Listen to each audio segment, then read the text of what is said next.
Estamos começando hoje o primeiro programa da Porta para Dentro. E hoje estamos aqui com convidados muito especiais. Eu queria apresentar primeiramente aqui o nosso colega aqui da cidade, o Coronel Aviador Freire. Tudo bem? Graças a Deus, tudo bem. Ela falou, apresentar ele primeiro porque é mais velho. Agora, nosso convidado especial que está aqui na nossa cidade hoje, Coronel Leite. Tudo bem, Coronel? Tudo ótimo. Seja bem-vindo, é um prazer ter você aqui no nosso programa, né? Nosso primeiro programa estreando já com uma pessoa muito especial, né? Com muitas histórias para contar. Obrigado, quanta honra. Muito obrigados. Vamos começar então contando um pouquinho da sua história, falando um pouquinho da sua biografia. Eu estava vendo você estudou no colégio militar até os 16 anos.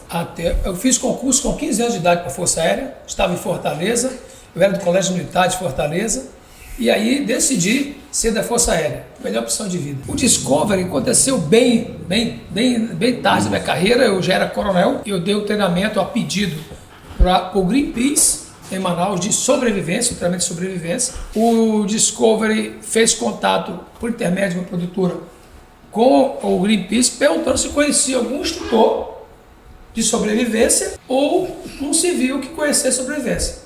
E eu era o melhor instrutor dele, só tinha eu. Se indicava um programa de televisão, não sabia o que era.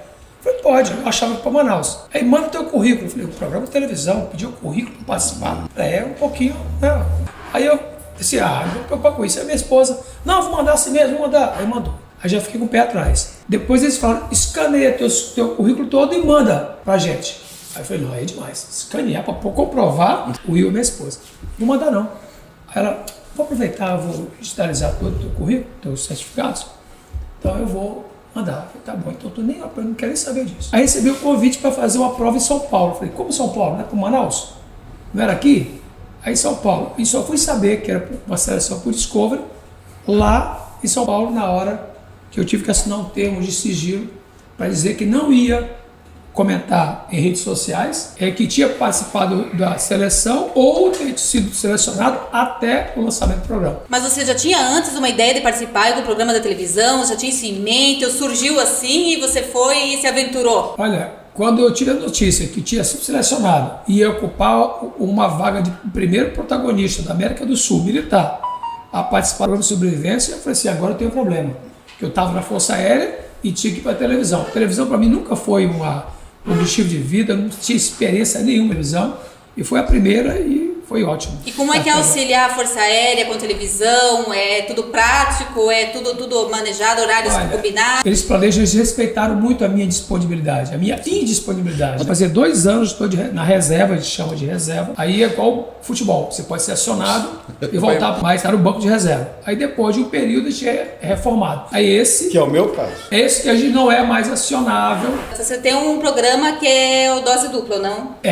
O que eu entrei inicialmente foi Desafio e Dose Dupla. Nós fizemos 2 temporadas e depois fizemos Desafio Celebridades. E o programa, eu estava comentando agora, né, que porque o programa atingiu um público infantil não esperado, o programa foi criado para 21 e 50 anos de idade. Esse era o escopo previsto. Aí o programa vai e atinge criançada de 5, 6, 7 anos. O canal você não entende por que aconteceu isso. Aí por conta desse sucesso infantil, eu fiz 2 participações no Zorro Azul, no Discovery Kids. Eu coloquei o desafio para ele. Em vez de você ficar fazendo isso aí nos hotéis, vamos passar o dia comigo na selva. Em termos de resgate, foram muitos trabalhos feitos nessa área. Quais foram os mais difíceis que você fez? Teve algumas situações que você pensou, não, agora também não vou sobreviver? Passou por esses apuros? Eu não poderia deixar de falar o motivo pelo qual estou aqui, né? Aproveitar que a presença dele, este homem foi o meu instrutor. Ele me ensinou a tudo que eu sei. Quando eu era criança pequena, em Barbacena, já era meu instrutor. Começou no bercinho, vamos dizer assim. Por isso que não é tão velho assim. Então foi meu instrutor, graças a ele desenvolveu meu espírito de desafio, né? Ele me colocou bastante obstáculo na vida para eu passar por cima de todos eles. E foi muito fácil, entre aspas, né, viver no Discovery, porque eu fui muito bem treinado. E teve algum dos resgates que você achou assim, o mais difícil que foi, ou o que mais te emocionou, que te deixou abalado? Passei 50 dias nessa operação. Cheguei no segundo dia da queda da aeronave e fiquei lá 50 dias. O acidente aéreo ele é caracterizado por um acidente resultado de politraumatismo, né? Normalmente. Então, a expectativa, nós somos treinados para dar os primeiros socorros a essas pessoas, de trazê-los de volta para o hospital o mais rápido possível. Esse é o nosso treinamento, assim o Coronel Freire me ensinou. Então, quando esse exemplo do gol, eu tomei conhecimento pela televisão que tinha subido no avião. Olha só que coisa maluca. Eu tinha chegado uma operação de um treinamento de resgate. Eu pousei às 11 horas da manhã em Manaus. Fui no trabalho, fui para casa mais cedo, tinha acabado de chegar de viagem. Eu cheguei em casa às 4 da tarde. E às 17h40, 17h30, eu liguei a televisão e vi uma aeronave perdida na Amazônia. Nosso esquadrão, o esquadrão que ia atender aquela região, ia ser o primeiro esquadrão a ser acionado. Falei, vou ter que pegar a bagagem, vai chegar de viagem, trocar as roupas e comecei a montar a mochila. E nós não tínhamos informações de qual era o quadro do acidente. Então, na madrugada do dia seguinte, 3 horas da manhã, eu estava dentro do hangar, escolhendo o material para botar no helicóptero. Aí eu fiquei assim, eu levo muito material de socorro, mobilização, né, para atendimento das pessoas acidentadas, ou eu levo o saco de despojos. Aí a gente ficou, vamos levar tudo que a gente tem. E o helicóptero saiu até o teto, dentro do salão dele. O helicóptero é grande, o helicóptero tem capacidade de levar 4.500 quilos, né, o Black Hawk. Então nós decolamos com muito material. Tudo que tinha de despojos, tudo que tinha de socorros. Eu fui durante a viagem com meu manual de primeiros socorros, lendo, fazendo aquela revisão ali rápida, eu tenho que chegar lá e botar todo o meu conhecimento em prática. Aí nós chegamos no local, vimos que realmente não dava mais. Aí tiramos o material de primeiros socorros e pegamos o saco de despojos que nós temos que trazer os corpos de volta. E foi nessa operação que eu mudei meu conceito em relação ao salvamento. Eu achava que pegar o corpo e devolver esse corpo para a família era meia missão cumprida, né? Eu levei uma pessoa de volta. Mas nessa operação eu mudei totalmente, eu vi o quão importante, é tão importante levar a pessoa de volta para o hospital, para a vida normal, do que o corpo. Eu vi familiares vibrando como o gol do Brasil, uma Copa do Mundo, assim, encontramos o corpo do seu ente. Então aí eu vi que realmente não tem diferença entre levar a pessoa ferida de volta ou acidentada. O pessoal do esquadrão, a qual ele pertenceu, e eu tive o prazer de trabalhar, que é o tal do Paraçar, né, o Esquadrão de Operações Especiais da Força Aérea. E eu já tinha passado o comando, inclusive, quando o Leite, nós tivemos pouca oportunidade até de trabalhar junto. Então, mas alguns cursos eu consegui ministrar. Eu lembro. Não é pouco tempo não, que foi muito tempo, né? Pouco tempo para ti que bateu, porque apanhou foi muito tempo. Não, e uma desses cursos, existiu um curso de negociação de sequestro e tomada de aeronave, porque era uma incumbência da Força Aérea fazer isso. Até um certo cidadão lá e dizer que não tinha condições, e aí cancelaram, passaram para a Polícia Federal, mas a gente é que fazia. E eu fui montar a instrução para o pessoal da época do Leite, que estava chegando, e o primeiro curso de negociação, a gente se trancava num ambiente, então tinha mulher lá dentro, a gente ministrou uma instrução que era a parte primeira da negociação de sequestro. E essa negociação, a gente cria um teatrinho, na realidade. Eu estava dentro de um ambiente com uma quantidade de pessoas, que essas pessoas elas iam fazer uma figuração, uns eu ia matar, jogar para o lado de fora, porque a gente trabalha a parte psicológica dos que estão tentando resolver o sequestro, né? Ou no caso eles estavam tendo instrução. E eu estava lá dentro, a mulher gritava, eu fingia que estava batendo nela, e aquilo vai aumentando a pressão do ambiente, por mais que a pessoa saiba que aquilo é um grande teatro, mas você começa a viver aquilo com muita intensidade, né? E teve uma determinada, eu não posso falar palavrão, né? Mas teve uma determinada hora que cheguei para o pessoal e já discutindo, falando uma série de coisas. Eu prendi um dos oficiais que estavam fazendo o curso. Eu pedi para ele trazer água e não era para ele podia levar água, mas não tinha que trazer. Eu, vira de costa, ele virou de costa, eu prendi ele também, né? Então, e isso tudo você vai desenvolvendo um raciocínio naquele pessoal que está tendo instrução, o que ele não pode fazer, né? E numa dessas situações que eu estava criando para o pessoal no curso, eu falei que eu estava lá desesperado e eu queria falar com o pastor. Eu ficava observando da sala, dava para eu ver pela gretinha, né? Eles se juntaram lá, os oficiais começaram a falar e daqui a pouco veio esse aí.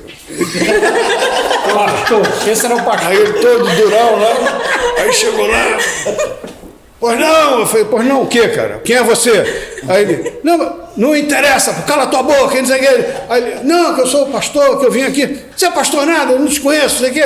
De onde tu é pastor? Qual é a igreja? Não, eu sou da igreja, aí falou a igreja lá, também não sabia, né? Uma igreja lá qualquer. Aí eu falei, tá, aí eu, muito malandro, né? Que eu monto a história, mas eu sei que eu vou perguntar, né? Igual você aí. Eu peguei lá, botei no papelzinho lá, né? Peguei no papel, botei lá. Como é o nome do negócio de pastor? Versículo? Não, como é? Salmo, sei lá, um negócio desse assim, né? Eu escrevi e perguntei, qual é o Salmo 36? Aí ele, pô, ficou na merda, né? Desculpa. Pô, ali não sabia o que... Aí virou, não, pô, o Senhor protegerá. E eu estava com o papel ali conferindo, palavra por palavra, que eu já tinha escrito, né? Aí ele, o Senhor salvará. Daí, sai daqui, eu não quero falar contigo. Aí eles ficaram tumultuados. Isso é só... Eu botei debaixo do braço e vou... Meus irmãos. Assim, dos animais, né? Qual para o comandante é o mais perigoso?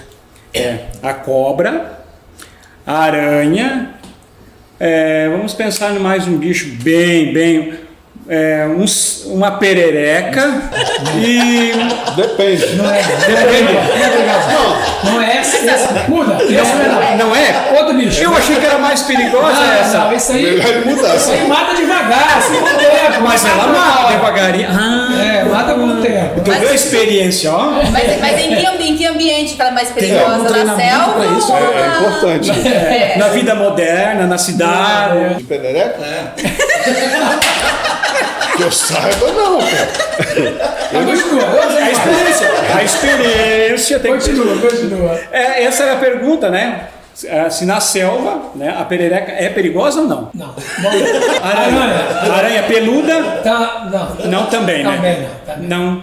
Também não, a peluda. Perigo. É? Tem gente que tem eugeniza, mas a maioria... O pior bicho que tem no mundo é o humano. Depois, o teu ranking dos bichos que mais matam, o segundo são os insetos. E as pessoas têm medo de onça. Na selva, o inseto é terrível. Eu tomei uma picada de aranha marrom. A aranha marrom, ela necrosa. A marrom é uma das piores que tem no Brasil.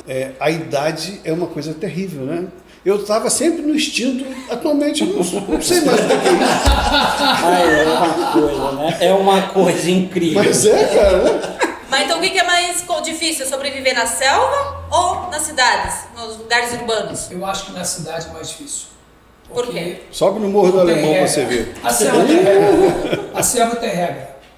E as regras são muito bem definidas. Se você estudar as regras da selva, as leis da selva, você consegue sobreviver bem. Aqui é um lugar sem lei, sem regra para muita gente. Esse eu acho pior. Qual que seria a tua dica para nós sobreviver nas cidades, nos lotes urbanos? Inclusive... Fica em casa. Fica em casa. Mas a gente morre de fome? Não.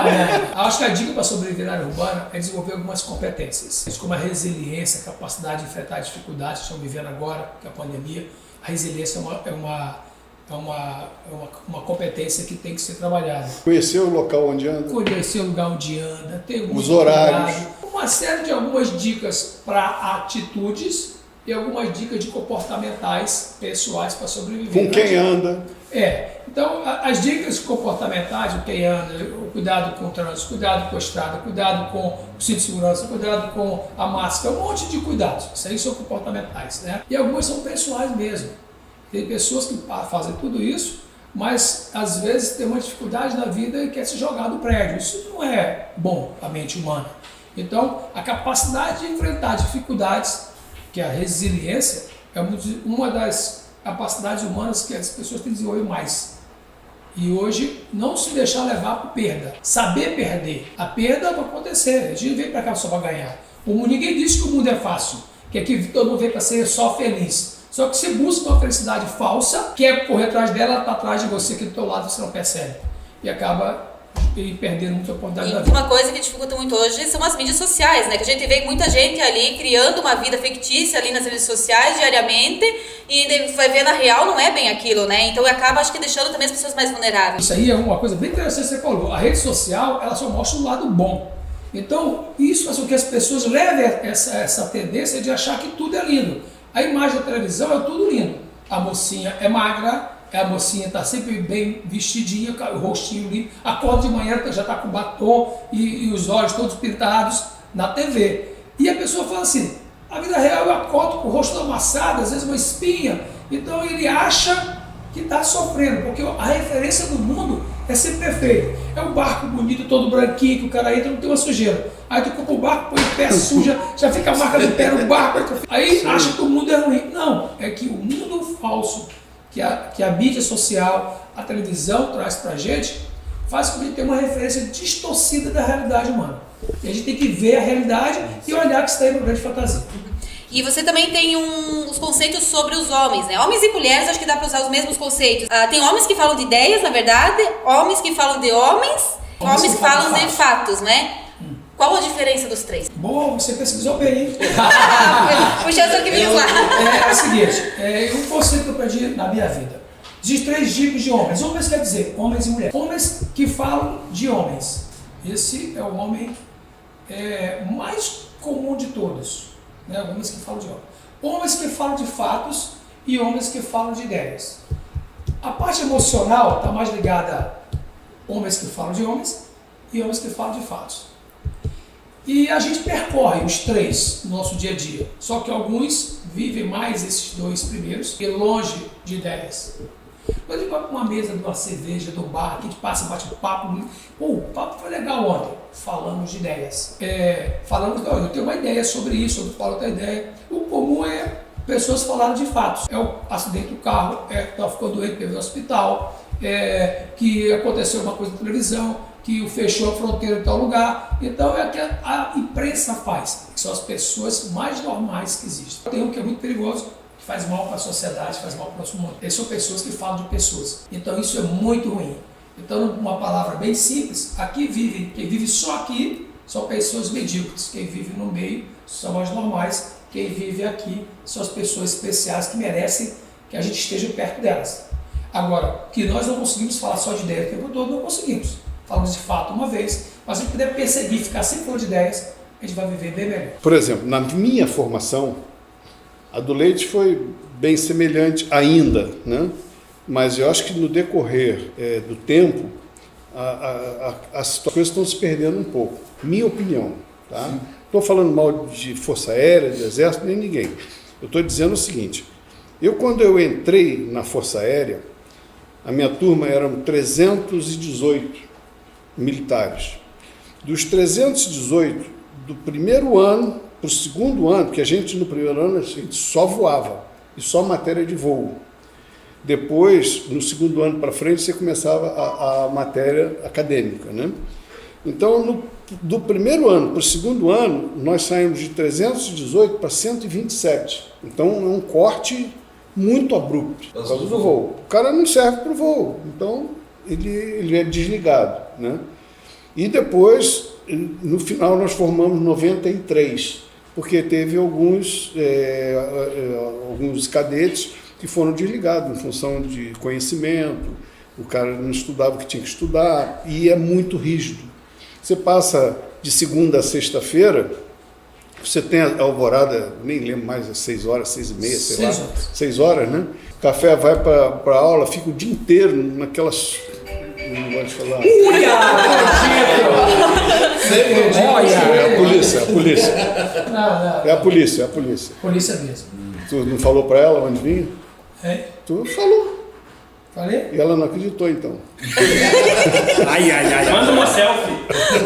Manda uma selfie para ela. Eu vejo o seguinte, hoje em dia, é muito protecionismo. Eu não sou a favor do que aconteceu comigo. Quando eu era cadete, do primeiro ano, o meu instrutor, ele machucou o pé. Ele foi voar de chinelo. Olha só, naquela época, o cara foi voar de chinelo. Hoje em dia isso não existe. Ele simplesmente, quando eu estava às vezes para vir para o pouso, ele dava soco na minha cabeça, me batia com chinelo. Então são coisas que realmente eu nunca concordei, eu nunca fiz isso, porque eu não admiro, eu estou ali para ensinar. Mas tem essas aberrações, entendeu? Não são corretas? Não. Mas, rapaz, tem certas coisas que às vezes eu falo assim, pô, eu superei tudo que eu superei por causa desses ignorantes também. Se você fizer a mesma coisa que a pessoa faz, você está sendo igual a ela. Então, quando eu fui para dar instrução na academia, logo que eu me formei, eu voltei para dar instrução. E os meus alunos, quando eles entravam comigo no avião, a primeira coisa que eu falava com eles, olha, que a ficha, a chamada de ficha rosa, é uma ficha de deficiência, ele tem que repetir a missão. A primeira coisa que eu falava para o cadete, a sua ficha não é rosa. Ele já soltava, eu procurava deixar ele bem à vontade, né? É questão de mentalidade. Do leite já houve uma modificação, mas hoje em dia, por um lado melhorou muita coisa, você para desligar um cadete não era como antigamente, reunia meia dúzia ali, acabou, vai embora, e a vida do rapaz era jogada, entende? Hoje já se questiona, tem conselho, já existia conselho, mas era conselho entre aspas, né? E hoje em dia não, o pessoal já vai mais profundo. Porém, não dão responsabilidade também aos novos cadetes. Na época que eu trabalhei, a dele já foi diferente. Mas na minha época que eu era cadete, não tinha oficial no corpo de cadete. Só tinha o comandante e quem tomava conta dos esquadrões mais novos eram os cadetes. Hoje em dia não deve funcionar assim. Antes de entrar na Força Aérea, eu servi na Brigada Paraquedista. Lá sofre. Primeiro dia que eu cheguei para entrar numa fila, estava paisando, quando eu vi, ele me jogava em cima de uma cerca de arame farpado. Mas por quê? É a formação do soldado paraquedista, é uma ignorância. O cara, ele te marreta. Você sabe, você falou de disciplina, você sabe o que é disciplina? É fazer o que você não gosta para atingir o objetivo que você quer. Servi o exército, né, em Uruguaiana, sério, né? Vagosão. Tirando guarda no paiol das armas. Eu lá, rondando, esperando o rondante. 2 horas da manhã? 2h30 quase, né? Me deu-lhe aquele sono, rapaz, mais um sono. Pensei que ele ia falar caganeira. Juro que eu pensei. Aí tinha um toco assim, bem na frente do paiol das armas. Eu conheço a pedra de toco. E daí, eu lá, assim, mas eu pensei, mas eu vou ter que tirar um cochilo, eu vou ter que dormir, né? Peguei, me ajoelhei naquele toco, botei o fuzil em cima e... Ainda bem que não tá nem aparecendo aqui, ó. Ronquei. E nisso veio o rondante, pé por pé, né? Liga esse soldado, ele tá dormindo. E eu aqui dormindo, nem te ligo, né? Chegou, acorda, soldado! E eu levei aquele susto, mas fiquei... Mas manteve. Mantive. Concentrei, pensei, raciocinei, demorei um tempinho, levantei, fiz o sinal da cruz. Sim, sargento! Eu disse pra ele que que eu tava rezando. Não, o senhor como instrutor, já aconteceu do senhor sentar lá bonitinho e quando o piloto for lá, dizer, não, esse avião não vai nem decolar, ou todos eles saem firme e forte e dizem, não, a viagem vai ser bem sucedida? Não, sempre bem sucedida. Acima de tudo tem que ser bem sucedido, porque senão eu sou um péssimo instrutor. O piloto sai da aviação da academia no segundo ano e depois ele tem a especialidade, sou infante da Força Aérea. Esse foi o motivo pelo qual eu me dediquei principalmente ao resgate. Eu achei ali eu vou conseguir realizar meu ideal frustrado. Eu pilotei o T-23, voei o T-25 e depois parei. Quer dizer, um monte. Eu fui 14 bis. Eu falei pra ela agora, eu disse, até o 14 bis eu falei, magia, né? Aí, não conheço mesmo. Eu acho que eu voei pelo menos uns 10 aviões, pelo menos. A manivela. Manivela. Não tinha na época. Não tinha. Mas eu tô preocupado com o toco. É pesado. Não é pesada não, é gozado. Eu não sei contar piada, não sou engraçado, mas a do toco chegou, o camarada foi, tipo, não igual a ele, né? Mas bonito, né? É bonito você um pouco. O cara foi lá pro mato e tal, o cara meio capial assim, né? Foi lá pro mato e tal. Aí chegou lá, isso ele começou a contar pro médico, né? Porque ele foi fazer uma consulta com o médico e falou, doutor, eu estava meio apertado, fui lá no mato e olhei para um lado, olhei para o outro, não tinha ninguém, mas estava tudo escuro. Eu fui, sentei, baixei a calça, sentei, porra. Só que eu sentei num toco, porra. O toco pegou bem no meu... naquele negócio, né? O furinho. Pegou bem no furinho ali e me arrebentou. Aí o doutor olhou pra cara, é sério, rapaz? Ele é sério, doutor. Falei, tá, deita aí, cara. Aí deitou lá, o doutor pegou a lupa, pegou não sei o quê, medidor e tal, e olhava. Aí virou, cara, tu é toco mesmo? Tem certeza? Ele falou, é toco, doutor, é toco. Ele falou, rapaz, peraí. Ele mediu de novo e tal, não sei o que. Ele falou assim, tudo bem. É toco, você tem certeza que é toco? Ele falou, tenho certeza que é toco. Então tá bom, vou te dar remédio para toco, tá? Você passa essa porcaria desse remédio e vamos ver que vai te curar. Agora, eu quero te dizer uma coisa, se isso não for toco, vai te dar uma alergia, tu vai perder esse bozó aí, cara. Vai dar problema. Aí o cara, mas doutor, dá muito problema mesmo? Dá muito problema. Mas por via das dúvidas, passa para toco e para pica, porque... Os dois. Mas bem diferente da minha do toco. Com certeza. Eu tava orando, né? Não, eu tava orando, né? Levantei. O problema, ele não tem script, não tem roteiro. Eu falo o que eu quiser, o tempo, na hora que eu quiser, qualquer assunto, total liberdade. Ele é real, é tudo real ou é cinematográfico? Então o canal ele explora o seguinte comportamento. Comportamento. É uma pessoa que ele conhece sobrevivência. Ele aprendeu com os índios. E aí sobrevivência primitiva com os índios. E eu conheço sobrevivência porque nós do resgate somos obrigados a fazer sobrevivência no mar, na selva, caatinga, pantanal, montanha, cerrado, em todo o bioma do Brasil, e o mar, como eu falei, para que você vá fazer o resgate e o ambiente não seja novidade para ti. Você faz treinamento. E o que gera muita facilidade, respondendo, você perguntou, tudo que eu aprendi na Força Aérea eu apliquei ali. Então a sobrevivência já é uma matéria nossa do resgate. O canal aproveita uma pessoa com formação manual, que foi o meu caso, manual e treinamento, e um indígena. E nós temos um vocabulário muito semelhante. Só que os dois continuam a história do sobrevivente real, cada um da sua maneira. Eu faço do meu jeito, ele faz do jeito dele. E vai ter conflito de ideias, como até no dia a dia. Eu passo normalmente entre 7 dias filmando um programa de 50 minutos, 1 hora. Então para a TV, mostra, às vezes eu passo a manhã inteira para fazer o fogo, para purificar uma água. Aparece 30 segundos. Para transformar 120 horas de filmagem em 1 hora, aqui edita, sabe que é redução demais. E até uma pergunta bem curiosa da minha área, né? Porque eu sou cinegrafista.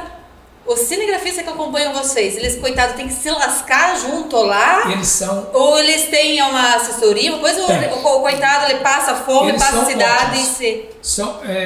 São 2 mexicanos que só fazem filmagem outdoor, sempre só desse tipo, são excelentes. Um filma com o Léo e outro filma comigo, mas não tem o seu cinegrafista. E quando estamos 2 juntos, 2 filmam os 2, vamos botar assim. Gera até ciúme isso aí. Cadê o eu fiquei pensando. Rola um climazinho lá no meio, fiquei analisando, né? E tem um auxiliar de som e imagem que cuida de cartão de memória, troca as baterias e armazena as informações. Então são essas 3 pessoas. Eles têm suporte. Tem uma pessoa que descobre que dá suporte para eles comerem lanche normalmente, mas eles peruam as carnes dos bichos que a gente pega. Eu já quero também, aí tem que dividir com eles quando sobra, né? Olha só, se eu quiser, eu posso comer. Eu vou me dar um pedaço, eles não. Às vezes eu falo assim, eles querem um pedaço? Não, eu não, porque se eu encontrar um bicho qualquer, eu não vou comer. Imagina eu pegar uma lava, acabei de almoçar agora, comer uma lava, eu não vou comer uma lava. Sim. Agora fica com fome, você não come. Tem que sentir na pele mesmo pra... Exatamente, tudo que acontece ali é real. Tá? Mesmo que as coisas não sejam reais, porque no final do programa, como nossos cursos, eu não sei o que era para acabar. Eles não dizem, vai acabar agora. Nunca. Então eles criam um final na minha frente para que eu chegue e seja surpresa realmente. Quando eu falo assim, tem um cara ali com um búfalo, em cima, um PM em cima de um búfalo fazendo foi o Marajó, está fazendo uma patrulha. Foi a primeira vez que eu vi e a minha expressão é real. O do Pantanal, por exemplo, no final eu lembro bem que o Léo falou assim, olha, eu estou ouvindo um barulho de berrante. Eu berrante? Aí, vou subir na árvore para ver. Ele subiu na árvore e tinha uma boiada. O canal botou uma boiada atravessando a gente na final da gente, na frente da gente, para a gente encontrar, olha a coincidência, mas a gente caminhando, agora aciona para a gente encontrar essa boiada e chegar ao final do programa. Então, o que não é real, para a gente é real para ser o real. E como é que foi você trabalhar com o Léo? Vocês eram totalmente diferentes uns do outro, né? Foi criado com índios ou teve atuações com índios, né? Ele conviveu com os índios, né? Teve o treinamento deles. Você já com a Força Aérea, né? Como que foi trabalhar com ele? Como é que vocês chegaram junto? Por que vocês dois foram selecionados para esse... Eu fui selecionado porque escolheram o mais feio, cearense, aí foi eu. Capital do mundo, né? Lá. Capital do mundo, cearense do mundo inteiro. Olha só. Eles aumentam muito. Olha aí, já começou a se defender, não falei nada. Primeiro que uma coisa que a gente aprende quando a gente é aluno, no nosso meio profissional, é respeitar quem chegou primeiro e quem nos deu conhecimento. Então, eu respeito muito grande que eu tenho por ele, um profissional de altíssima qualidade, pessoa extremamente honesta de propósito de vida. Isso aí eu vi ele como instrutor, como parceiro operacional juntos. E a gente, quando está do lado rugoso da prancheta, do lado liso, é o lado chute. Do lado contrário, eu como aluno, a gente sempre vê o instrutor como aquele que vem trazer para você muitos desafios e você tem que superar desafios. Então o Coronel Freire ele não vai lembrar, óbvio, né? Eles que quem falam bate não lembra, que apanha lembra detalhes. Vou contar até um segredo aqui que pouca gente sabe. Ninguém vai saber, vai ficar entre nós. Não vou contar não, isso não dá. Não, agora estamos curiosos, né? Ele tinha uma arma muito boa quando a gente tinha nossos treinamentos, que a gente fazia uma coisa errada, ele corrigia mordendo a orelha da gente. Não dá pra dar demonstrativo, não. Vem cá, vai embora. Aí eu falei, nossa, saiu com a orelha assim, ó, porque assim, tô falando. Mas ele não lembra disso, ele não lembra. Não é bem assim. Você vê como é que é a interpretação é errada, né? Às vezes a gente montava algumas pistas e eles passavam algum sufoco. E no final da pista eu ficava esperando. E era à noite, eles não viam. Eu às vezes segurava e fazia carinho neles. Olha, mas que carinho, né? Só faltou uma maneira de interpretar, não, então, né? eu tinha, não sei, até hoje eu não entendo, eu tinha algum trauma, negócio de orelha, sabe? E todos os alunos normalmente sangravam a orelha. Não sei orelhinha? Mas é assim, Mas nenhum pedaço, nunca tive nenhum pedaço. Você vê, as sequelas que eu tive em relação a isso. As sequelas. Mentira. A sequela foi o seguinte, eu veio aqui para Santa Catarina, fui ao Rio Grande do Sul e falei assim, eu não posso deixar de visitar o meu instrutor, estou aqui por conta disso. Não deixaria nunca de passar aqui perto, poder falar com ele, poder dar um abraço dele, porque o que eu tenho dele, além das notícias, as lembranças ruins, né, que são pequenas. E levar uma mordidinha. Não mordidinha de nada. A gratidão, mas a gratidão que eu tenho por essa pessoa, que é ímpar, né? É honestidade de propósito e outras características que eu vou falar agora, se eu passaria aqui à noite, eu vou até me emocionar. A orelhinha, lembra da orelhinha nos sonhos? Não dá um demonstrativo, não, Não, assim, mas você finalzinho? sabe. Pois poderia ter um demonstrativinho aí, só para ver como é que era. Você sabe que isso aí, uma vez eu até passei vergonha por causa desse negócio. Isso era mania mesmo, sabe? Eu achava até gozado, né? E eu não achava nada. Não achava Mas nada. eu fui dar um curso, tinha homem e mulher no curso, cara. E eu só fazia isso com os homens, entendeu? Não, e eu sem querer, tava escuro, e o pessoal tudo de camuflado. Nem percebi. Passou, cara, eu montei em cima do diabo da mulher, mordi a orelha da mulher, cara. Depois a mulher lá tá com a orelha toda cortada. Eu não sei o que aconteceu, me morderam. Aí eu fui buscar, ninguém fala. Nem o comandante não sabia dessa, né? Não, mas isso é mais recente. O treinamento era pesado. Assim, nossos treinamentos são muito rígidos. Olha só, pesado. você imagina o seguinte, vou dar aqui um quadro real. Você imagina você descer de rapel de um helicóptero com uma mochila nas costas, para descer com mochila de socorros, a tua está dentro da aeronave lá, que tem para você sobreviver 48 horas. A gente tem uma mochila para passar 48 horas, qualquer situação, qualquer lugar do mundo, com essa mochila você fica 48 horas tranquilo. Então ela ficava a bordo, descia com uma mochila para trás do socorros, aí você desce e encontra você e mais duas outras pessoas, dois outros homens de resgate, e ali você encontra um corpo de 100 quilos, que às vezes tem que transportar desse lugar até uma clareira para poder um lugar onde o helicóptero possa ir, sair, botar a bordo para levar essa pessoa de volta para o seu ente. Aí você vai passar por uma situação dessa, aí se você não tem um treinamento muito rígido, você se envolve emocionalmente, você vai acabar se identificando com a pessoa, que parece com uma pessoa que é a sua família, uma criança, por exemplo, se comove quando você tem filho. Então, você não pode encarar aquilo como um motivo para te jogar para baixo. Então, o treinamento difícil, nós usamos uma frase que é muito comum no nosso meio. treinamento difícil, guerra fácil. Não dá para pegar um jovem e forjar esse jovem entregando, dá para você, por gentileza, Sim, na mão, para você arrumar sua cama de manhã, por favor, é possível você dar fome e parar de mexer, usar o pé. Não, você é um pouco mais austero e cobra muito mais. É isso que as famílias têm expectativa de receber, de entregar o seu filho no quartel e dizer assim, agora ele vai virar homem. O que é isso? Qual é a magia que o mundo militar tem que uma mãe passa 19 anos cuidando de uma criança e não faz ele arrumar a cama dele? Que não deixa ele chegar na hora. Ele vai para a rua, chega 10 da noite, meia-noite, não cumpre o horário. E no quartel, em 5 meses, 6 meses de formação, ele aprende a fazer isso. Não tem magia. Tem. A magia, sabe o que é? É a austeridade, a forma cobrança. Errou, paga na hora.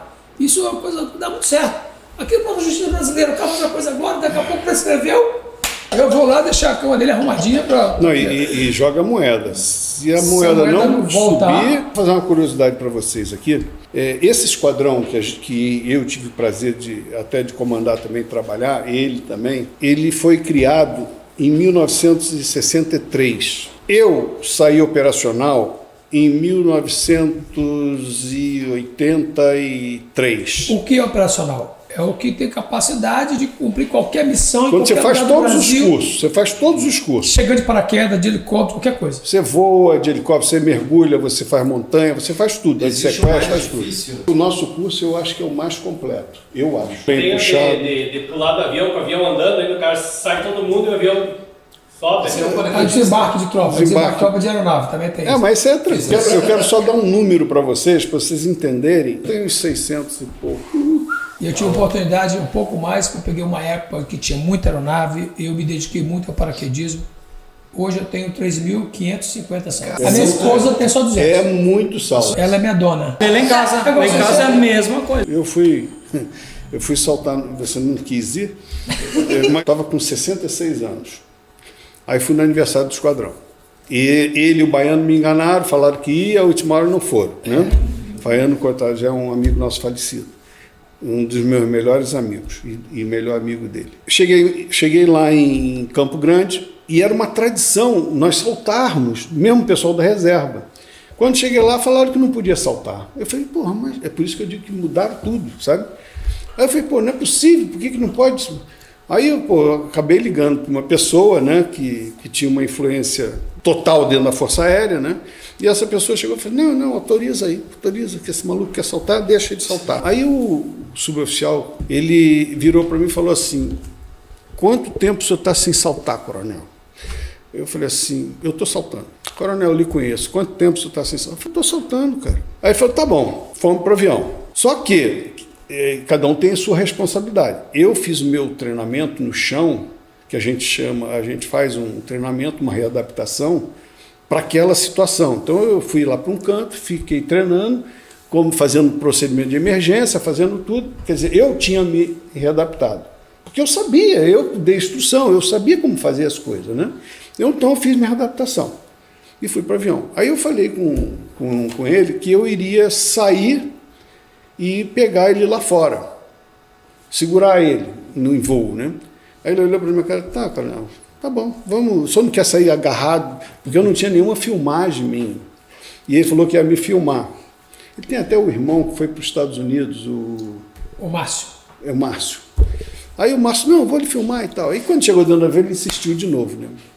Coronel, fala aí, pô, só pra gente ficar mais tranquilo. Eu falei, tá, cara, tem 18 anos que não salto. Aí ele botou a mão na cabeça e falou assim, pô, mas... Ó, vai dar merda. Desculpa. Eu falei, não vai dar, cara. Eu vou pegar você, vou te segurar, vou afastar, vou fazer uma curva para um lado, vou pegar você de novo, vou afastar e vai estar na altura e eu vou comandar meu paraquedas exatamente a 4.000 pés, porque eu quero ter uma margem de segurança. Se tiver uma emergência, eu tenho tempo para pensar, porque você perde um pouco isso aí, porque você saltando sempre, você está com tempo até de queda atualizado, né? Aí eu fui sair, ele saiu, saí atrás, peguei ele, fiz tudo que cheguei. Quando chegou no chão, ele falou, coronel, vou lhe falar uma coisa, o senhor vai tomar no seu... Aí eu falei, mas por quê? O senhor está saltando, sim. Eu fiquei preocupado, eu falei, cara, eu não estou. E eu não tinha realmente saltado mais. Desde que eu saí do esquadrão, não tinha saltado. Mas você, quando você faz a coisa profissionalmente e faz bem feito, que é a diferença. Estava consciente do que estava fazendo. É a diferença, às vezes, não criticando certas pessoas do lado de fora, ele tem muito mais experiência do que eu, porque ele viveu o paraquedismo fora, civil. Tem muito civil muito responsável, mas tem muito civil irresponsável, entendeu? Então, a gente se prendia muito ao profissionalismo, né? Eu estou dando só um exemplo que pode acontecer, né? E que eu quero só falar rápido aqui da formação, para vocês verem a importância desse cidadão aqui, a minha importância, e aqueles que passam lá naquele esquadrão, porque é um esquadrão diferenciado, é Paraçá. Em 63 ele foi criado, eu me formei em 1983, quer dizer, foram 20 anos. O meu número de formação, 53. Hoje, o Leite passou mais para frente um pouco, mas hoje já tem 50 e quantos anos de esquadrão? 50 e poucos anos, 58 anos, 56 anos. Ele até hoje, agora que atingiu o operacional, o número 200. Você vê como é difícil a formação de um militar que serve naquela unidade. Atualmente, sim. Chile, Argentina, Paraguai, trabalhos conjuntos com os Estados Unidos. Sabe quantos guerreiros selvas tem aqui na cidade? Só tem 2. São hoje 5.500 homens formados. E já tem, eu sou 3.625 guerreiros selva. 11 entraram na nossa... Dimitri é guerreiro selva. Você poderia dar uma mordidinha na orelha? Só uma descartinha, Esse troço começou a comprometer muito. Eu sou bonzinho, ele é bonzinho. Pergunta aos alunos dele. Aí é que tá, viu? Pergunta aos alunos dele. Mudou muito o método também, né? Quando eu encontrava, assim, por exemplo, um aluno que estava enrolando algum treinamento, aí eu fazia o contrário, eu falei, tocava nele. Eu pegava o aluno, por favor, o senhor aqui, o aluno, senhor, aluno, senhor, por gentileza, senta essa cadeira, sua mochila aqui, sente aqui. Olha só, pessoal, vocês vão ficar todos dentro d'água até ele começar a se envolver. E os caras dentro d'água fuzilando ele assim, eu vou matar ele. Com frio. O senhor pode voltar, filho da mãe, eu nem tocava no Nós temos 3 níveis, como toda a sociedade brasileira, a formação nossa, 3 níveis: nível auxiliar, nível médio e nível superior. Auxiliar nosso são os detentores dos artífices, os artífices todos, o pessoal de apoio, cabo e soldado. O nível médio são nossos sargentos, são os que estão diretamente ligados à tropa, aos soldados. Então é o sargento, terceiro sargento, segundo sargento, primeiro sargento e suboficial. E o cadete é o primeiro aluno para ser oficial. Então o cadete é o aluno, quase aspirante, é o aluno para ser oficial. E o oficial, que é o nível superior, nós temos segundo tenente, o aspirante, né, que são só 8 meses. Então, segundo tenente, primeiro tenente, capitão, major, tenente coronel, no final da carreira, e oficial general, o critério de escolha para chegar a esses postos. Nós não temos general, nós temos brigadeiro. É oficial general, né? Eles chamam de oficial general. Mas é brigadeiro. Nós temos porque esse pessoal tem mania de falar que nós somos do exército, cara. Eu tenho que não. Nós somos uma força aérea. Olha só. Meus amigos do exército estão aqui pra... O exército, marinha. Claro. Não, eu servi o exército, soldado. Tudo igual a um caminhão cheio de japonês, meu amigo. Tudo igual. O pessoal do exército. Bota um caminhão cheio de japonês, é tudo igual, né? Mas não chamou, né? O coronel de cabo, né? Não, mas aqui na cidade, porque eu me apresentava como tenente coronel. Todo mundo me chama de tenente. Agora eu vou falar, não, chama de coronel, pô. Eu não sou tenente, cacete. Coronel Freire, né? Isso. Do exército. Do exército não, Força Aérea. Força Aérea, né? Senão do exército eu vou apanhar aqui, né? Coronel Vereador Freire. Isso. O senhor, com toda a experiência, por tudo que o senhor já passou, me responde uma curiosidade. Por que o senhor se candidatou a prefeito do nosso município? Fui dar um treinamento para 5 pessoas na Amazônia. Aí era um treinamento que tinha uma responsabilidade muito grande. Eu não podia passar mal. Aí eu pensei assim, meu Deus do céu, eu levei 20 pessoas para cuidar de 5. Dos 5 tinham 2, um inglês e um brasileiro, né? Não, um inglês, tinha o brasileiro, tinha o inglês e um chileno. Eu não podia dizer assim, eram 3 dias internados na selva, aí depois ia dar um avião deles, um hidroavião e ia embora. O fato é que eu falei assim, como é que eu vou fazer? Se eu der um problema qualquer lá, fui picado de uma cobra, quem vai ficar no meu lugar? Aí eu pensei, que pessoa podia me substituir? Aí eu olhei para baixo, poxa, esse cara aqui não dá, ele não vai. Aquelas coisas que a gente faz na vida, esse cara se eu chamar ele não vai conseguir ter tempo, ele está trabalhando, que não sei o quê. Aí ele lembrou de um velho, Aí ele falou assim, peraí. Quase me matou lá, pô. Isso aí não conta. Eu vou ligar para o Coronel Freire, olha só, meu chefe, olha que responsabilidade. Se eu chegar para os caras assim, atenção, senhor, a primeira coisa que eu falei, foi eu e ele para a beira do rio, eles pousaram no hidroavião, desceram para a embarcação, quando chegaram, eu falei assim, eu sou o Leite, sejam bem-vindos à selva brasileira. Esta pessoa que está aqui do meu lado é o Coronel Freire. Se acontecer alguma coisa comigo, ele vai tocar vocês até o final. Eu tenho certeza disso. E ele foi convidado porque eu tinha certeza que isso ia acontecer. Aquela história de responsabilidade, disciplina e outras coisas que eu aprendi com ele, eu tinha certeza que eu podia virar as costas e dizer assim, morri. Eu estava até autorizado a morrer. Mordida na orelha. Já tranquilo. Mas o fato é que eu levei o Freire para lá. Aí ele falou assim, Leite, eu tenho um probleminha. Eu tenho um debate aí porque eu sou candidato a prefeito de Cunha-Porã. Na história não foi assim. Aí eu, qual é a data, tal data? A história não foi assim, não. Ele me ligou e falou assim, Freire, tô precisando de um favor teu. Aí eu falei, favor é fácil, né? Eu falei, tá, tranquilo. Deve ser uma latinha de Coca-Cola, deve pedir para mim. Aí ele falou, não, tranquilo, o que é? Eu preciso de você em Manaus dia 5 de outubro. Eu falei, Leite, não dá, cara. Não dá por quê? Eu falei, porque eu vou me candidatar, estou me candidatando aqui a prefeito na cidade, eu não conheço ninguém, não sei nada aqui desse diabo, tem que fazer um plano diretor que eu não sei nem como começa essa porra. Aí ele virou, negão, dá o teu jeito. Não, eu falei assim, eu já comprei. Não, e ele falou assim, eu já comprei a tua passagem. Eu falei, então tá, então eu vou. Agora, quando é que eu vou voltar? Não se preocupe, tá comigo. Tá comigo, é dia 12. Eu falei, não, cara, eu tenho que estar dia 13 lá no negócio do debate, como é que eu vou fazer? Eu não sei nada da cidade. Aí eu fiquei lá dentro do mato esses dias todos, não dava tempo para fazer nada. Sem internet. Sem internet. No meio da selva. Aí ele vira para mim e fala assim, Leite, olha só, tô preocupado com o meu voo. Eu estava muito mais preocupado que ele. Aí eu falei, tá, tudo bem com ele, mas se der algum problema, esse barco, o avião dá problema, eu falei assim, olha só, vamos torcer que eu acho que... Pegamos chuva, eu e ele no barco, uma pauleira de noite. Aí eu viro para ele e falo assim, onde é que nós vamos parar esse barco? Porque eu não conhecia nada em Manaus. Aí ele, eu acho que é aqui. Aí entrava, não é. E a gente sem saber, eu e ele no barco, tudo escuro. Para levá-lo para Manaus, são mais ou menos 6, 7 horas, dependendo da condição de vento e do rio, do lugar que a gente estava até Manaus, cidade. Só que deve ter que pegar um carro, né, chegar até o aeroporto, embarcar. E eu, numa embarcação, escurecendo. Eu falei, horário do voo dele.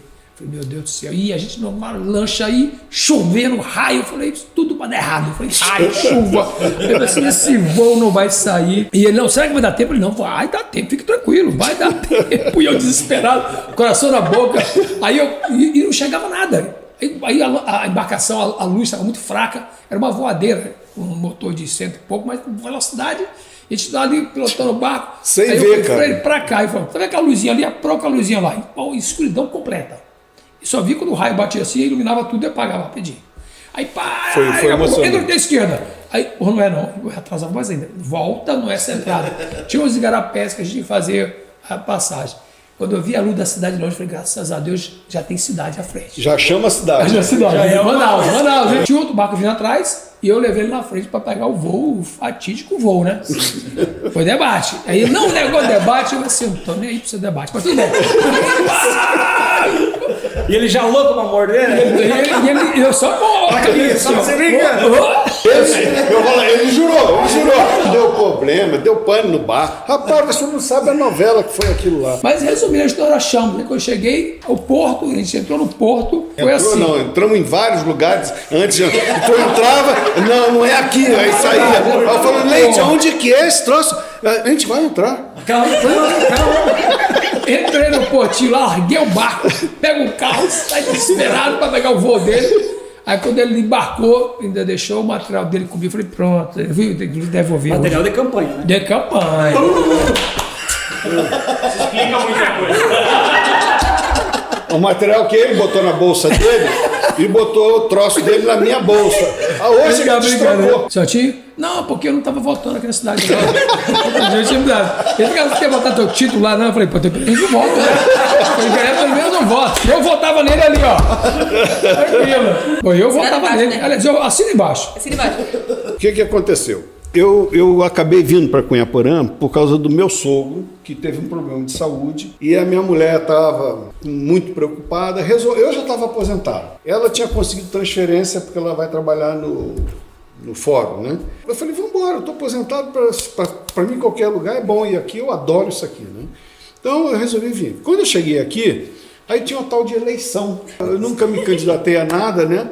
Mas aí ficou aquele negócio, eu procurei... Tinha candidato a malvadeza. Não, eu procurei um cara, eu procurei uma pessoa que ele sabe quem é, e entrei naquele partido, porque eu achei que aquilo ali era o correto, o legal, né? Começou aquelas discussões, aí eu não estava concordando com algumas coisas, que eu achava que o Bolsonaro estava sendo sacaneado e tal, o pessoal não quis esquentar, e se falava que aquele partido apoiava o Bolsonaro, e eu vi que ninguém estava apoiando o Bolsonaro. Então eu falei, não, eu não vou me submeter a isso. Resolvi sair e fiquei pensando, falei, pô, saí, mas eu não concordo com o que está acontecendo aqui na cidade, porque estava tudo errado. O povo aqui cobra para votar, é cheio de mutreta isso aqui, né? E é cheio de pessoas que ficam manipulando a cidade. Então eu falei assim, não, eu vou arrumar um jeito. Peguei, montei um partido escondido, ninguém sabia, e deixei. Quando chegou perto da eleição, o pessoal tomou conhecimento que apareceu um partido, porque sempre eram dois partidos normalmente. E aí eu entrei nesse negócio e comecei, aprendi muito, foi um mês muito legal, né? E eu aprendi que aqui é o seguinte, se você não é primo, se você não é irmão, se você não é parente, ou não é um casado com ele, ou viado, ou o que seja, você vai se dar mal aqui na cidade. Até as pessoas te conhecerem, entendeu? Saber quem é você. Pô, chega um cara, salta de paraquedas aqui. Eu tô querendo ser prefeito. Né? Eu não queria ser prefeito, eu queria ser vereador, para saber como é a mutreta lá, para aprender tudo. Não, mas só para dar continuidade aqui. Aí, o que aconteceu? Eu resolvi, por A mais B, uma vez que eu não concordava com o que estava acontecendo dentro da cidade, eu falei assim, eu vou me candidatar. Se eu ganhar, eu vou tentar mudar tudo isso que está errado. Esse era o objetivo. E também procurar melhorar uma série de coisas que eu vejo dentro da cidade que está deficiente. Eu andei em vários lugares, vi as estradas. Essas estradas, no meu modo de ver, tem que ter no mínimo 8 metros. Se você chegar a passar um caminhão e um carro, não dá para passar, uns tem que subir por cima do mato. Então está tudo errado. As pontes, eu fui visitar, fui olhar, as pontes estão tudo podre, caindo, e ninguém faz nada. Se eu for lá hoje, a ponte vai estar do mesmo jeito. Estou fazendo crítica para A ou para B, não. Eu estou dizendo que tem que ser corrigido. E as coisas vão passando. Eu quero o bem da cidade. Eu não quero me projetar, eu não tenho interesse de eu me projetar com a finalidade de tirar proveito de nada, não. O que eu queria era, se eu conseguisse me candidatar, ou melhor, me eleger, eu queria o melhor para a cidade. Muitas pessoas vieram falar comigo, tá, mas quem é que você vai colocar nas funções? Eu falei, eu vou colocar quem for competente. Não vou colocar porque o cara é meu primo, meu irmão, meu parente ou meu puxa-saco. Não vou. Eu vou botar a pessoa que... mas se for do PT... Eu falei, se for bom, eu boto. Eu acho difícil, né? Mas se for bom, eu boto, Mas eu sou bom, eu sou bem bom. Eu sou bom. E se fosse hoje, o senhor puder voltar atrás, o senhor iria de novo ou... 2 vezes. Por que 2 vezes? Eu ia de novo. E eu votaria nele. Então podemos ter uma expectativa que daqui uns 3 anos... Passou na minha cabeça assim, que eu tô com um projeto aí, eu vendi meu carro para comprar um drone. A minha mulher quase me matou por causa disso. Então eu resolvi que eu vou tentar ser empresário. Aí eu fiquei pensando nesse negócio, será que vale a pena? Porque eu estava vendo na televisão e vendo aquela palhaçada da CPI, aqueles vagabundos, cobrando coisa daquele general, que se eu fosse general, eu já ia mandar aqueles caras para o inferno. Pode prender, cara. Prisão foi feita para macho. E eu fiquei pensando, será que vale a pena me candidatar para ser prefeito e eu ter que aturar todos esses desmandos que as pessoas fazem, essa podridão que a gente vê dentro da política, esses conchavos que acontecem? A primeira coisa quando eu me candidatei, que o pessoal tomou conhecimento, vieram algumas pessoas falar comigo a respeito de fazer, qual é o nome daquela desgraça, quando junto, coligação. Eu falei, não quero coligar com ninguém, porque se eu ganhar essa porcaria, eu vou fazer do jeito que tem que ser. Eu vou botar quem eu quero. Eu não vou ter compromisso com ninguém. Eu tenho quase certeza que eu não vou ganhar nunca, a não ser que o povo comece a raciocinar. Mas eu vou lutar sempre, eu sou persistente. Eu acho o seguinte, se você acredita naquilo, você tem que focar e vai em frente. Tem muito militar hoje em função. Agora eu vou dizer para você uma coisa que pouca gente sabe. Existe um curso que a Força Aérea, o Exército e a Marinha têm, que são comuns esse curso, que é um curso voltado para política e estratégia do mundo militar. E uma das coisas que todas essas pessoas do curso fazem é o segundo semestre desse curso. São viagens de estudo que são 5 dias, região Nordeste, 5 dias. Um dia quase em cada capital. É bem pesado, é uma viagem muito desgastante. Então a gente passa de domingo a sábado em Nordeste brasileiro. Então você chega em Recife, por exemplo, você tem palestra do governador, do secretário de Segurança Pública. Você já estudou geopolítica no primeiro semestre inteiro, você já sabe, ou seja, um coronel da Força Aérea, vou botar o nível bem baixo, né? Vou botar assim, da estrutura de um nível superior, exagerando um pouco, não são os oficiais generais, mas um coronel, ele conhece o Brasil, ele sabe o que é o Brasil, ele tem a noção das necessidades do país. E o Brasil, eu tenho assim uma referência em relação, vamos falar um pouco de país, né? O Brasil é um país extremamente jovem. Eu entrei numa igreja no sul da França, há muito tempo atrás, que ela foi inaugurada em 500 depois de Cristo. Eu olhei para aquela igreja e imaginei que meu país apareceu no planeta 1000 anos depois. E nós temos 500 e poucos anos. Então, nós somos jovens demais. O que nós somos, no meu entendimento, o brasileiro? Nós somos um garoto de 16 anos de idade, que tem o telefone que o japonês tem, que tem o carro que o sueco tem, que tem todas as facilidades que o americano tem, e não temos maturidade para poder usar tudo isso. Essa é a visão que eu tenho do brasileiro. E tem a questão cultural também. Nós somos essa miscigenação, traz uma cultura heterogênea e comportamentos ainda muitos primitivos.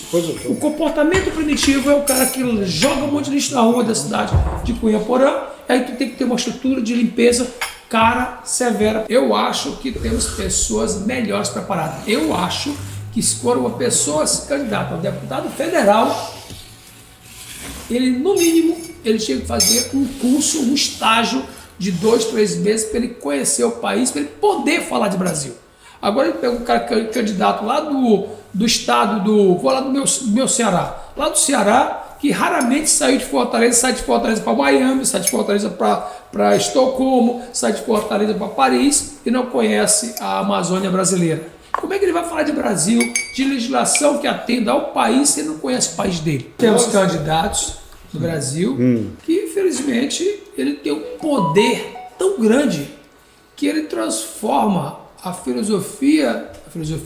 as ideias de um partido para uma religião partidária, uma ideologia, que aí se transforma as pessoas, não dando condição das pessoas de discernir a melhor opção no voto. Então, o que é um oficial das Forças Armadas? É muito importante as pessoas saberem. Primeiro, nós somos seres humanos como qualquer um outro. Eu pago a minha conta de luz, água, telefone. Tem gente que acha que o governo que paga meu combustível. Isso não existe.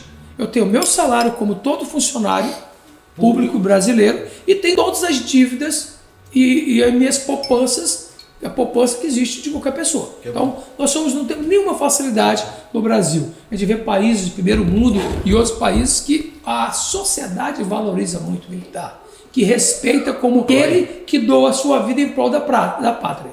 Então, as pessoas respeitam muito até algumas facilidades. Por exemplo, eu vou no parque, vou dar um exemplo bem simples, lá no meu Ceará, eu vou no Beach Park militar, é um dos poucos lá do Brasil, eu tenho um desconto por ser militar. Eu vou nos Estados Unidos, qualquer lugar militar tem desconto militar deles. Aí eu mostro minha carteirinha aqui do Brasil, o cara assim, militar brasileiro, por favor, seja bem-vindo, você tem um desconto especial aqui.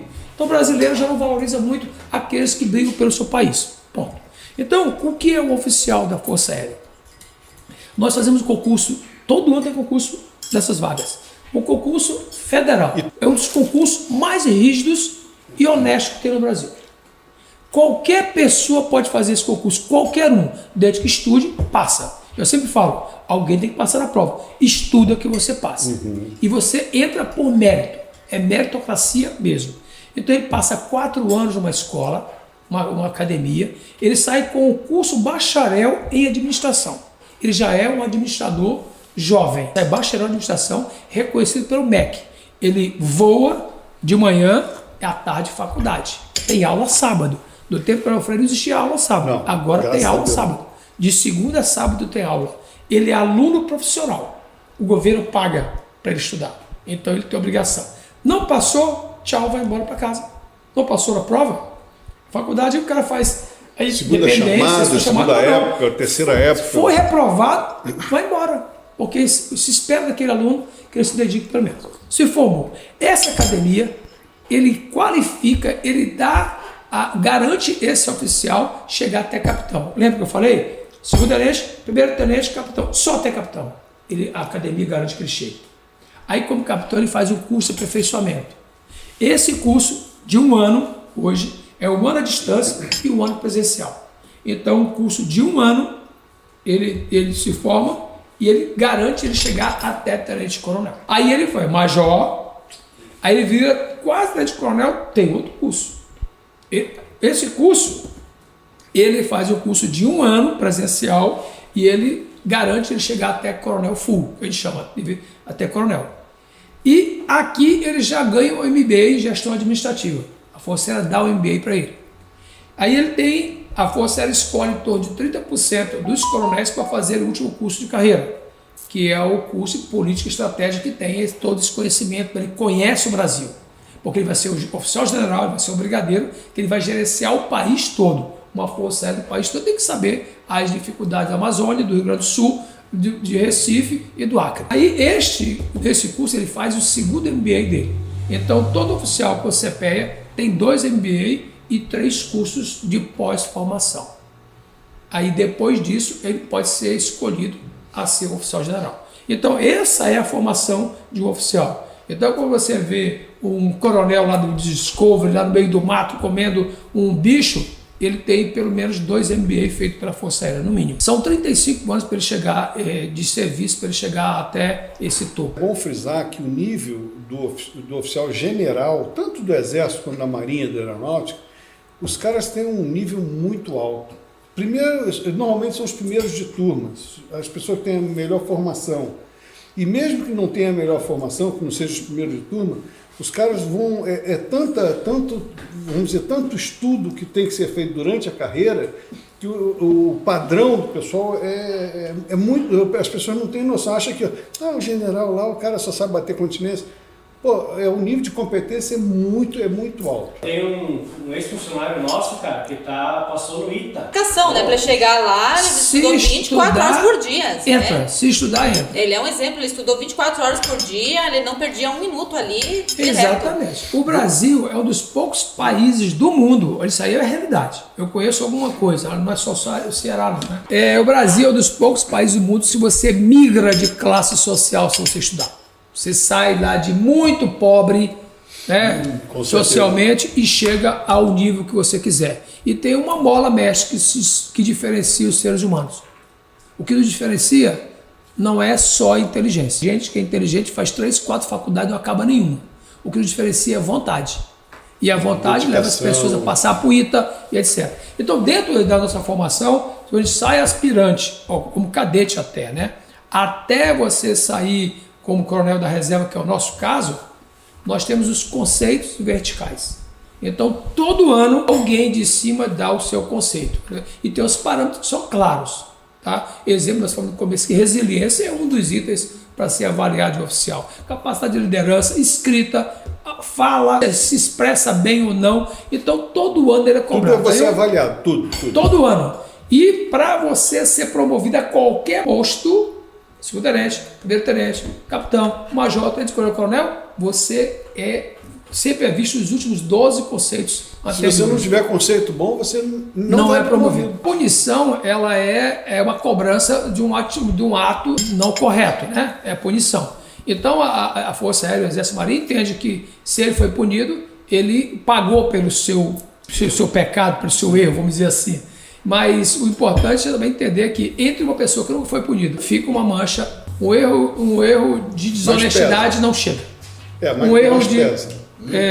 Pesa, mas assim, o erro tem que ser um erro que seja crasso, voltado né? para moral. Se for um erro Ético e moral, ele não chega. Eu falo cearense. A formação nossa acadêmica, ela dá pra gente condições de a gente se comunicar bem. Nossa língua básica é o inglês. Nós temos na Escola Preparatória de Cadetes do Aro, a Escola Barbacena, que é a nossa primeira, antes da própria academia. A gente tem lá o francês, 1 ano de francês, para você ter noção do francês. E outra língua é o inglês. Net. Não entendi. Né? Em alemão. Caigang. Em alemão, eu não sei. Eu domino Caigang. Fala um pouquinho aí, então. Mane vai coi? Tu pensite ni mane vai gogonho fa. Eu falo alemão do norte da Alemanha. Como é que é esse alemão? Delta Sardem. Demorou dois, já. Net? Já. Olha, o alemão daqui, porque na verdade eu não falo o alemão aqui dessa região, porque é lá do norte, né? Vocês viram que diferente. É bem diferente. Mas assim, a gente sabe, mas a gente não quer falar, viu? E eles falam desse jeito. Tem muita coisa que eu não entendo que eles falam, sabe? E pra mim já viu, after Sardem, né? É um tipo diferente de alemão. Você vê que tem uma de after Sardem, né? Tu tem que se impor, porque aquele alemão meio russo, assim, sabe? Aquela coisa. Rústico. É russo ou russo? Russo, meu russo. O rústico é o daqui, né? Que é daqueles, olha como é que vocês estão, tudo bem? A gente está bem. É assim o alemão nosso daqui. E o italiano, como é que é? O italiano é o seguinte, eu imito um italiano, mas é aquele rústico, esse é rústico. Ele vai falar assim, viu, Nené, a gente veio ali, depois desceu lá embaixo, subiu, né? Aí ele diz assim, tu fiz e eu fiz. Subiu para cima. E tu fez, eu fiz, tu fez, ele muda. Ele inverte. Mas falando da relação de vocês dois ali no início, deu um climazinho ali Não, temos um conhecimento. Tem amigos comuns aí da selva, ele conheceu Olha aqui no só. sul, um amigo que eu conheci lá na Amazônia depois. Major Dimitri na época. Dimitri. Agora deve ser Coronel Dimitri. Tá fazendo confusão. Ele tá fazendo confusão com a Marinha. Fala, deixa eu falar. Mas eu não fiz a prova da bacia com a farinha. achei que era do tronco. Bacia eu não sei, eu sabia da Baiuca. Baiuca não, qual é o nome? Não sei. Como é que é? Cambuca. Vamos mudar de assunto. Vamos mudar de assunto. Eu não fiz o teste da bacia lá com a Vamos farinha mudar de lá. assunto aí. O que a militar sabe o que nós estamos falando, Não né? sei. Não sabe? Mas ali é cambuca daí, não é bacia. Não sei nada. Uma coisa que eu não devia falar aqui não. Mas que se funique. Existe, esse pessoal nosso, existe campo de concentração. Mas eu queria fazer um parêntese antes, por favor, comandante, só uma coisa aqui. Muita gente vê na TV o lado que não é real. Você pode entrar numa força aérea, no exército ou na marinha e nunca ter que pegar uma arma e sair para combater. Você pode ser um médico, você pode ser um administrador, um chefe de refeitório. Então as pessoas não precisam ter o espírito aguerrido. A função exige disso dele. Ele vai ter a formação dele básica, vai aprender a atirar, mesmo sendo um homem ou mulher. Vai lá, fez o tiro, aprendeu, conheceu a estrutura da empresa, vamos botar assim, e se adaptou no meio militar, usa fardo, deixar serviço, ele vai usar arma, aprende, mas é o básico. E ele às vezes nunca vai estar no avião, por exemplo, da Força Aérea. Ele não vai voar. Agora, quando você resolve ir para o mundo operacional, você vai para o mundo, o que é o Paraçá? É uma tropa paraquedista especializada em busca e resgate. SARD, Search and Rescue, busca e resgate.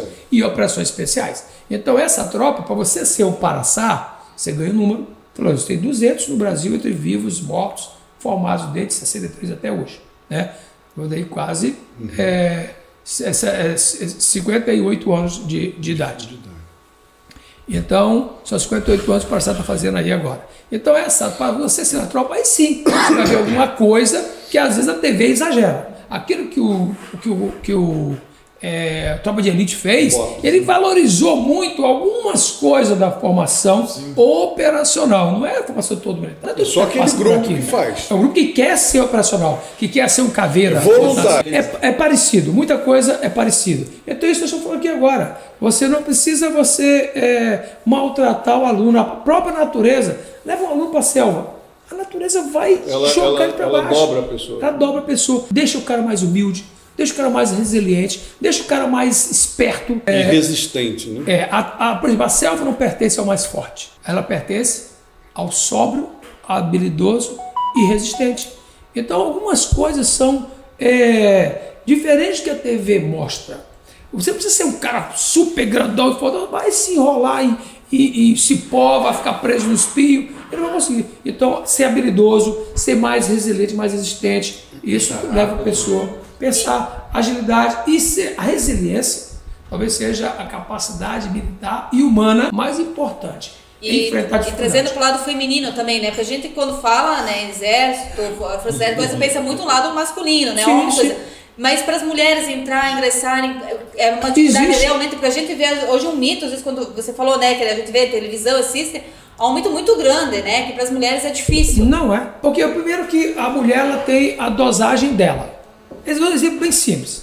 As mulheres, tem mulheres muito mais fortes do que a gente junto aqui, forte mesmo, que fazem exercício físico, que são profissionais da musculação, né? Então, tem mulheres muito fortes. Mas isso não é a realidade geral brasileira. Então, hoje, esse é um dos problemas que nós temos, que os homens hoje cada vez sobem menos em árvores, são menos resistentes fisicamente, porque estão dentro de casa, confinados, estudando muito. Então, nós temos pessoas que estudam muito, passam na prova, mas têm dificuldade física. E as escolas nossas dão tempo para essas pessoas, hoje, se adaptarem. Então, o garoto que nunca fez atividade física, ele vai fazer a prova, ele faz uma prova muito básica física para entrar lá dentro. A Força Aérea, o Exército e a Marinha vai levá-lo para o físico desejável.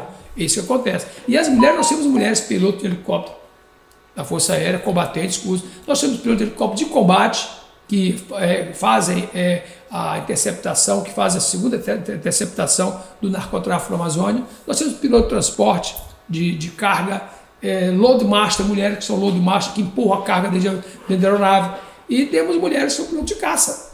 Temos mulheres que têm qualquer função. Agora, para entrar naquele do BOP é específico. Aquilo que vem na televisão que o BOP mostra é uma tropa muito específica, é o nosso caso. Então você passa por situações bem semelhantes. Eu quero fazer isso, foi o que nós fizemos. Deixa eu dar um exemplo para responder uma coisa para ela. Quando eu estava comandando o Paraçá, apareceram 3 sargentas que foram lá falar comigo e falaram assim: coronel, eu queria vir servir no Paraçá. Eu falei assim: vai ser um prazer receber a senhora. Não tinha mulher no Paraçá. Naquela época não tinha, só homem. Eu falei assim: olha, meu sonho é que tenha mulher trabalhando aqui. Porque até em determinadas missões, se você vai fazer uma missão, às vezes operacional, e vai fazer alguma atividade que não é corriqueira ali da área militar, você com a mulher do lado não chama tanta atenção, né? Então, para a gente era importante isso. Aí ela falou assim: tá, mas e o que eu preciso? Eu falei assim: é muito fácil. Você volta lá na entrada do esquadrão, tem um quadro ali na entrada. Ali está escrito tudo o que você precisa para entrar dentro do esquadrão, para pertencer ao esquadrão. Aí ela olhou, então tá, saíram as 3. Foram lá, olharam, aí voltaram. Não, dá licença aí, fica à vontade. Aí ela virou e falou assim: coronel, mas a gente ficou numa dúvida aqui. Eu falei: qual a dúvida? Porque ela está falando, não sei se era 40, 35 flexões, uma coisa assim, né? E 35 flexões. 35 flexões, 35 flexões é uma banana, né? Aí, 35 flexões, mas eu queria sair para carregar, transportar uma pessoa do mesmo peso. Eu falei assim: tá, e qual é a sua dúvida? Ela falou assim: não, porque o senhor vê, a nossa flexão é com o joelho no chão? Eu falei assim: não, mas o quadro feminino, ele faz a flexão com o joelho no chão. Eu falei assim: mas quando você entrar aqui, você não é do quadro feminino. você é do Paraçar. E vai ter o dia que você vai ter que transportar uma pessoa do mesmo peso seu e você tem que fazer força, puxar, você tem que subir numa parede, se você quer ser operacional, como aconteceu o caso de um camarada bateu no morro, nós ficamos 3 dias carregando, porque o tempo fechou, o helicóptero não podia pousar, nós ficamos 3 pessoas carregando 2 corpos, revezando, descendo morro abaixo, com um camarada ali no saco, você rolando, e como é que eu vou fazer se ela estiver na operação? Ela tem que ter o mesmo... Eu sei que o homem é mais forte de um modo geral, mas ela tem que se aproximar pelo menos ao mínimo, senão ela não tem condição de pertencer. Aí sabe o que aconteceu? Nunca mais apareceram. E eu torcendo para aquelas coisas. Hoje nós temos mulheres, já no Paraçá não temos mulheres ainda operacionais. Nenhuma. É só de apoio, equipe de apoio. Mas nós temos mulheres paraquedistas que conseguiram acabar o curso hoje. Nós temos mulheres que são pilotos de helicóptero, mulheres que são pilotos de caça, que voam jato. Quando eu era cadete, entrou a primeira turma de mulheres na Força Aérea. Foi 82, né? 82. Então, no começo, nós tivemos muita dificuldade. Hoje, nós estamos completamente integrados na Força Aérea. Completamente. E a mulher veio trazer uma leveza para a Força Aérea, veio trazer um nível mais elevado de geração. São melhores que a gente em determinadas coisas. Muita coisa. Uma mulher quando São resolve muito mais fazer, organizada que a gente. Dedicada demais. Então ali não existe essa questão que nem na faculdade de ter cotas, né? Tem que ter mesmo dedicação, mérito, trabalho, Não tem cota. direitos iguais, que é uma coisa que eu sempre defendo, que as mulheres sempre começam, queremos ter direitos iguais. Então acho que se a gente quer ter direitos iguais, tem que ter também deveres iguais, né? Não vai para lá. A Força Aérea, ela recebe a mulher da mesma maneira que recebe o homem. Lá você é tratado como ser humano com respeito, não porque é mulher, porque é fraca, porque é homem, que é forte, que é fraco. Não, lá todos são iguais. Ele é cadete. E sabe por que as pessoas usam os números? O 01, pede para sair, por que número? Você sabe por quê? Não. A TV não mostra a realidade. É para personalizar. Eu não sou o filho de fulano, eu não sou diplomata, eu não sou rico, eu sou próprio ser um número. Eu não sou capitão. Eu não sou o capitão, oficial, quando major. vai fazer, ele recebe número. Como fazia o curso com ele, eu tive meu número, ele não era capitão. Qual era o teu número falando nisso? Eu tive vários números. Não, do PQD. PQD eu sou o 06. 24? Não. Um pouco Pô, menos. nunca li. Eu nem, você vê como é que são as coisas que ele reclama.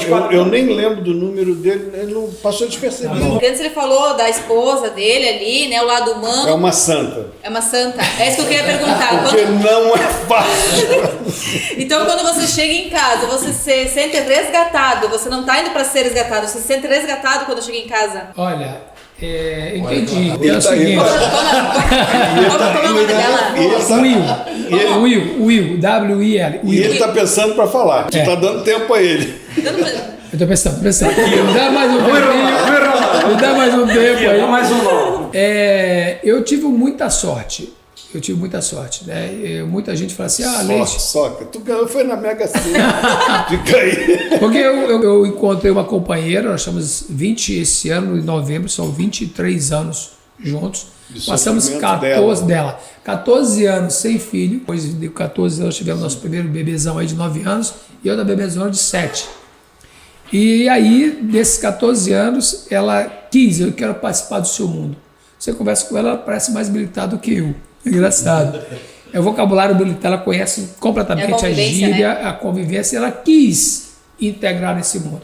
Ela falou assim, eu quero fazer o paraquedismo. Aí eu dei o curso de paraquedista para ela. Então eu falei para você, ela tem 200 saltos. Ela pode saltar, diminuiu mais por causa do nosso bebê, por causa da responsabilidade de cuidar da cria, né? Mas inclusive agora domingo nós estamos programando sair daqui e ir para Resende e fazer o salto juntos, que é a nossa área de salto no Rio de Janeiro. Então ela falou, eu quero ser mergulhadora, porque a gente no Paraçá, a gente faz mergulho, faz paraquedismo, faz rapel, faz tiro montanhismo, mas com o objetivo de salvamento, que é um grande esporte no meio civil. Aí ela quis fazer essas atividades todas. E aí, por conta disso, ela acabou se tornando instrutora de mergulho. Ou seja, eu tenho uma pessoa que fala a minha língua, que entende tudo o que eu faço, e tanto que o Discovery, ela cuidou tudo do Discovery desde o começo. Ela que me levou para o Discovery, ela não tinha mandado meu currículo. Imagina um jornal local ou um programa local e assim, manda teu currículo para fazer uma entrevista contigo. Pô, Ela viu antes aquilo que você não viu, na Eu verdade. percebi. Então, a percepção, as mulheres, de modo geral, elas têm a percepção muito mais aguçada do que a gente. Imagina você chegar depois de 50 dias na selva, carregando 154 copos, dando todo o suporte para isso acontecer, vendo tudo que se de ruim, né, das mazelas da vida ali, você vê que a vida às vezes vale nada, ao mesmo tempo é sublime. Aí você vê assim, pô, as pessoas estavam voando, nem viram que estão agora aqui em outra dimensão. Aí você chega em casa e olha para a pessoa que está te esperando, né? E assim, está precisando de ajuda? Então, o nosso porto seguro é a nossa tranquilidade. Não é fácil, como todo relacionamento, né? Tem coisas, momentos ruins, o relacionamento humano não é fácil. E tem os valores por trás de tudo isso, que a autoestima elevada também faz com que ela seja o que ela é. Eu quero dizer que realmente eu acho que ela é uma pessoa de sorte. Não exagerei muito? Eu acho que exagerou. Olha a mordida, olha dentro. Eu acho que tu trocou a sorte. Só na operação no Rio de Janeiro, em 1994, nos morros, se a gente for falar aqui com vocês, primeiro vai tomar muito tempo. E segundo, que realmente tem coisas que a gente não pode e não deve falar, porque são coisas até... Não dá para compreender. Muito forte. Vocês não, assim, não é que vocês não Você vão subir entender. você subir É naqueles difícil morros, compreender, porque você não está vivendo aquilo. dando tiro por cima da tua cabeça. É muito confuso. E nós éramos os primeiros a entrar no morro. A gente entrava primeiro, fazia a segurança do pessoal para poder eles entrarem no morro. Então, tudo que era coisa ruim era com a gente primeiro. Nós ficamos operando de outubro a janeiro, direto. A gente só descia do morro numa quarta-feira. Aí eu despachava as coisas na quarta-feira, quinta-feira a gente já subia no morro de novo e assim ia. Porque não deram continuidade. Aquele morro do Alemão nós acabamos com a sujeira lá. Foi em 94. A gente trabalhou numa coisa que aparece, uma coisa que aparece muito. Todas as vezes que você vê um acidente no Brasil, aéreo, ou catástrofe, como as enchentes, que você vê uma pessoa com bonezinho laranja, assim, tu olha pro boné. O elo do esquadrão foi formado, né? É o Paraçá, ou foi formado pelo Paraçá. Então, você não sabe, mas toda hora tem alguém passando por uma situação difícil no Brasil. Nós temos várias equipes de resgate no Brasil que trabalhou hoje em algum lugar.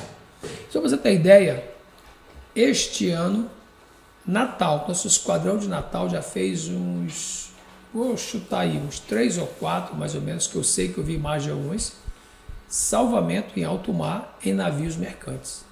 Então, você sabe que a pessoa está dentro do navio mercante, na costa brasileira, há 2 dias de viagem, que o navio é bem lento, 2 dias para chegar aqui e está com apendicite e vai morrer a bordo. Então a aeronave da Força Aérea decola, o navio não para, continua navegando, a aeronave fica voando com o navio em movimento, desce o homem do Paraçá, pega essa pessoa numa maca, coloca a bordo, leva para a costa e dá atendimento no hospital para poder ficar vivo. Esse ano aconteceu já. Não é só avião, grandes aviões que caem, mas toda hora está tendo um acidente que o Paraçá é acionado. E as grandes catástrofes, deslizamento de terra da Operação Serrana, nós trabalhamos. Ano passado, retrasado, foi minha última missão real, Brumadinho. Passei 10 dias em Brumadinho. Então, ninguém sabe que o Paraçá estava lá. O Paraçá estava lá, o SAI estava lá. Então, e eu quero fechar uma coisa que é um assunto que você vê muito em filme, que diz assim, missão dada, todo mundo sabe isso, mas não sabe o significado real do que é missão. Missão, ela está ligada à incondicionalidade, está muito ligada a missionário, aquele que doa a sua vida sem se preocupar com nada. Então é incondicional, a missão é incondicional, é aquela que diz assim, eu chego para você e falo assim, esse vídeo tem que estar pronto amanhã de manhã, às 9 horas da manhã, isso é missão. Interessa como é que se você vai ficar fazer, a madrugada estudando, fazendo a edição. Não interessa se você não jantou, se você perdeu o café da manhã. Não tem condicionalidade. Se eu falar, você está aqui, leva isso aqui para mim, eu tenho que chegar no correio agora, hoje, até as 4 da tarde. Aí fala assim, mas não tenho carro. Colocou uma condicionante. Mas eu não almocei, outra condicionante. Então a missão dada automaticamente ela vai ser cumprida, porque ela não é condicionante. O soldado, ele não cumpre todas as missões assim. Ele tem tarefas a cumprir. Missão. O curso que fui eu até que montei esse curso, Ainda bem que eu não fiz, né? Aí, o padrão que ele passou foi o mesmo do primeiro curso, né? O pessoal, ele simplesmente, nós chegamos na selva, nós ficamos 2 meses e 20 dias dentro da selva, sem sair de dentro da selva. Sem sair. O Guerra na Selva, você vai, fica 15 dias, aí às vezes volta para a base, aí nego libera no sábado, não sei o quê, mas são 3 meses. Eles ficaram 2 meses e 20 dias sem sair. Aí a instrução, ela começa, a alvorada é 5h30, aí começa, tomou café, não sei o quê, começa a instrução. Eles vão dormir... Eles tomou café que eu não estou lembrado. Eu não sei se tomava. Café? Não tinha, às vezes. Né? Não estou lembrado desse café. 2h30 parava a instrução. Aí tinha que limpar armamento. Aí o cara limpava, corria, né? São burros, fazem umas coisas sem necessidade. Fica correndo para quê, né? Aí limpava, corria, chegava, levava lá o instrutor. Olhava, não, tá uma porcaria. O cara voltava. Aí não adiantava você limpar. Por quê? Porque só a partir das 3h30 que ele ia te liberar. Com arma suja ou limpa, ele ia te liberar. Mas até eles entenderem isso, demorava um tempo, né? Aí quando dava 3 meses, você liberava. Aí eles dormiam das 3h30 às 5h30, 2 horas por dia. Durante 2 meses e 20 dias, operando na selva, nessa situação. Não tinha um dia que você não dormia molhado, principalmente no Guerra na Selva, né? Que lá chove direto. Então, o padrão do curso, o cara fica igual um zumbi. Você leva a pessoa ao extremo. Eu ia até falar negócio de campos de concentração, eu sempre fui contra. Às vezes tem determinadas instruções que o nego bate na pessoa, porque você leva a pessoa no limite. Eu nunca encostei a mão em ninguém, a não ser na orelha.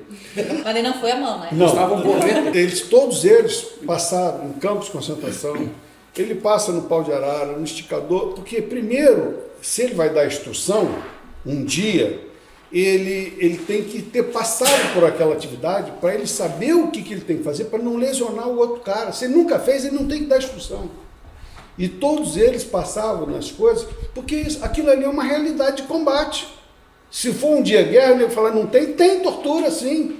Não vai falar que não tem, porque é mentira, pô. Ninguém consegue nada pedindo por favor. Vagabundo não vai falar, entende? Só que hoje em dia não se faz mais isso, porque existe uma regra, nós temos que cumprir a regra, é lei, e é diferente. Mas a gente faz no treinamento, não para agredir o aluno, mas para mostrar a ele como é que a coisa funciona e qual é o limite que ele tem que levar o companheiro se um dia ele for dar instrução, entendeu? Então é uma seleção natural e é muito difícil. Esses cursos, nossos cursos, para você ter uma ideia, o primeiro curso que eu montei, depois foi dado continuidade, ele começava em março com o curso de paraquedismo, que era mole, né? Um cursinho fajuto lá, 2 meses e 20 dias. E terminava em dezembro o curso. Meu Deus. E isso, nesse padrão, ele chegava na unidade, ele vinha para a unidade, para o expediente, aí o cara falava assim, pegar armamento, o curso baiano foi assim, pegar armamento, e não sei o que, para o avião, o cara saía correndo, e a mulher dele tinha ficado em casa, o filho tinha ficado em casa, não sabia nada. Aí, para o avião, eu entrava no avião. Ninguém falava. Aí decolava, daqui a pouco está voando, aí toca uma campainha. 15 minutos, quando toca a campainha, a gente sabe que é 15 minutos fora para saltar de paraquedas. Você não sabe nem onde você está. Aí o cara botava equipamento e tal, não sei o quê, acendia a luz verde, saía os maluquinhos tudo lá, né? Aí, quando chegava no chão, e agora? Aí alguém chegava, recebia uma instrução, você vai andar nessa direção até chegar no Rio. Levava 2, 3 dias às vezes andando. Aí chegava lá, ia para sobrevivência, 10 dias de sobrevivência. Então, e depois começava a parte de operação e sem dormir. A comida até comia muito, né? Sempre comia. Muito pouco. E a gente tem orgulho de falar das coisas, porque ele passou, eu passei, todos passaram por isso, entendeu? E você forja realmente o militar. Se ele estiver aqui para um lugar, ele sabe que vai morrer, mas ele vai. É diferente, né? Se chegar para outro cara aqui e falar, vai lá, mas você vai morrer, o cara não vai. A gente vai. É diferente, entendeu? Porque você tem uma formação profissional muito forte. E não é só a Força Aérea, não. A Marinha tem os fuzileiros navais, são excelentes.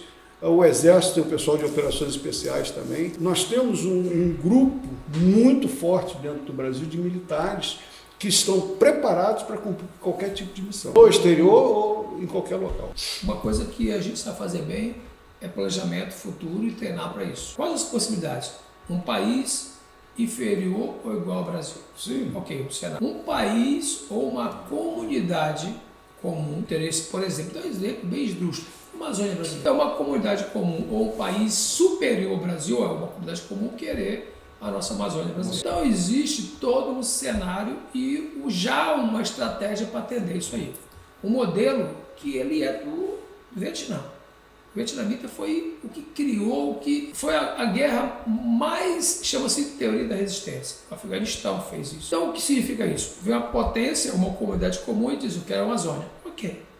Vamos entregamos tudo. O que você quer está aqui. Não vamos brigar contra, né?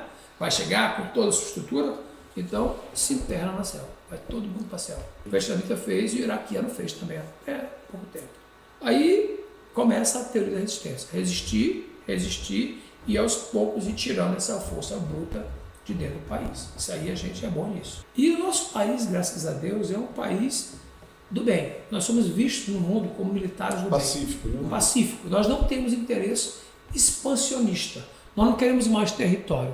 Nós não temos problema de território com os países vizinhos. Não, você brasileiro é excelente.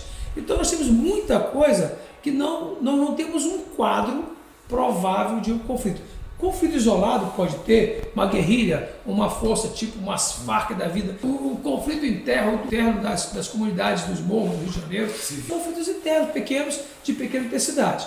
E se as Forças Armadas entrarem, elas definem mesmo. Mas não é função da Força Armada brasileira ficar atuando em território interno para resolver problemas de segurança pública. Isso é uma coisa controversa também. E já entramos, a gente ajuda e entrega. O Coronel Freire falou. A gente foi lá, Morro do Alemão, definimos tudo, morro tal, ok, está entregue, está aqui. Aí, de novo, perderam o controle. A polícia ela é treinada para prender a pessoa que está fora da lei e levar presa. Nós não somos treinados para prender ninguém. Nós somos treinados para definir. Então, se a gente entrar no conflito, é para definir. Você é meu inimigo. E dentro do morro não temos inimigos. Não temos inimigos do Brasil. Nós temos inimigos sociais. Os inimigos sociais têm outro tratamento, têm outros meios de tratamento para que sejam resolvidos os problemas deles. Agora, o Brasil é um país pacifista, está nos muitos lugares do mundo como país pacifista, desde do Líbano até o bem famoso aí que foi esqueci agora, nós passamos anos e anos agora lá no América Central, perto da República Dominicana, meu Deus do céu, deu branco agora. Então o Brasil sempre foi um país de Haiti, desculpa, deu branco agora. O Haiti foi exemplo clássico, nós ficamos famosos no mundo como a força de paz. Agora nós somos como o pastor. Nós somos dóceis, nós somos o pastor alemão. Pastor é a nossa formação. Nós somos dóceis, treinados, nós somos treinados, dóceis, obedientes. E aquilo lá. Mas se preciso for, vá. E o combate não é numérico. Vou dar um exemplo bem simples, está na área do Coronel Freire aqui. O nosso piloto é um piloto extremamente habilidoso, de criatividade, capacidade nossa, de flexibilidade que o brasileiro tem, da competição, das competições e dos treinamentos, onde tem outras forças, o Brasil sempre se destaca. Por que você está na nossa cidade hoje aqui também, um pouquinho, né? Então eu estou aqui por conta desse grande instrutor meu, militar sensacional, e eu tenho toda a reverência, e eu gosto de fazer isso sempre publicamente, e o que eu sei, o que eu aprendi, o que me deu coragem de superar os desafios que ele colocou na minha vida, me trouxe até aqui, me trouxe até a televisão. Então eu não poderia passar aqui no estado sem vir aqui na cidade poder falar com o meu grande mestre. Esse é o motivo pelo qual estou aqui. Mas amanhã o Freire, vou pegar uns amigos nossos, aqui deles, da cidade principalmente, amanhã vai ter um bate-papo amanhã à noite, a gente vai deixar o pessoal bem longe um do outro, onde vai dar oportunidade para as pessoas perguntarem também coisas relativas ao programa de televisão. O canal Discovery, estou guardando voltar a filmar. No passado eu ia fazer 16 episódios, e infelizmente a pandemia parou esses episódios todos, estou todos repetindo na televisão. E agradeço essa oportunidade de estar aqui, esse papo gostoso, divertido, ver com amigos comuns. Obrigado por essa recepção de vocês, muito simpáticos, muito felizes. Continue assim, supere todos os desafios de vida de vocês também. Obrigado. Comandante, Aviador Freire. Eu só tenho a agradecer a oportunidade de participar aqui desse grupo seleto, principalmente do meu amigo aqui, né? E o Leite é uma pessoa que eu prezo muito. Eu o considero muito meu amigo. Eu sei que ele também tem um carinho muito especial, né? E até por toda a história dele. E, infelizmente, nós acabamos convivendo pouco, mas é uma coisa gozada. O pouco tempo que a gente conviveu, existe uma atração, uma força muito grande. Nós éramos 3, era o Leite, o Bastos, que é falecido, e eu. Então, eu era muito amigo do Bastos, e ele também muito amigo do Bastos. Ele trabalhou mais com o Bastos que comigo, né? Mas existe essa conexão muito forte entre a gente, entendeu? E eu vejo assim o Leite, um cara, a própria Força Aérea podia ter aproveitado muito mais o Leite, até para a própria divulgação daquilo que a gente faz, porque ele teve uma entrada na área internacional, né? E as pessoas às vezes deixam para lá, podendo aproveitar o potencial que ele tem. Não fez nenhuma palestra aqui, nem vai fazer lá, vai procurar fazer uma coisa mais informal, mas o padrão do Leite é muito alto. Para qualquer coisa que ele se propõe a fazer, ele faz com muita competência, entendeu? E eu admiro muito. E ainda bem que eu tive chance de ter participado da formação dele. Fico muito feliz, e fico muito feliz de saber que eu tenho um amigo também no quilate dele. Entendeu? E fica então a dica, quem sabe, ali para os nossos organizadores aqui da cidade, os administradores, quem sabe convidar ele para uma palestra, contar como é que é sobreviver lá na selva, quem sabe fazer um demonstrativo e quem sabe por que não fazer uma sobrevivência aqui na nossa cidade. Olha, Fica um desafio aí, né? Quem sabe? possível. Brigadão, show de bola, mas eu queria ter visto aquela mordidinha na orelha. Obrigado mesmo de coração, foi um prazer conhecê-los, né? O Coronel não conhecia pessoalmente, a gente já conhecia aqui na cidade, já tinha ouvido falar do senhor muito bem. Nosso amigo aqui, o Leite, não conhecia figura, né? A também. figura. É muito bacana, quero agradecer o pessoal também aqui do programa. Obrigadão mesmo. É isso aí, galera, então, encerramos hoje o nosso primeiro programa da Porta Pra Dentro. Espero que tenham gostado, inscreva no nosso canal lá, deixe seu like e também deixe suas sugestões. Estamos abertos para novidades, da Porta Pra Dentro, aberto para vocês.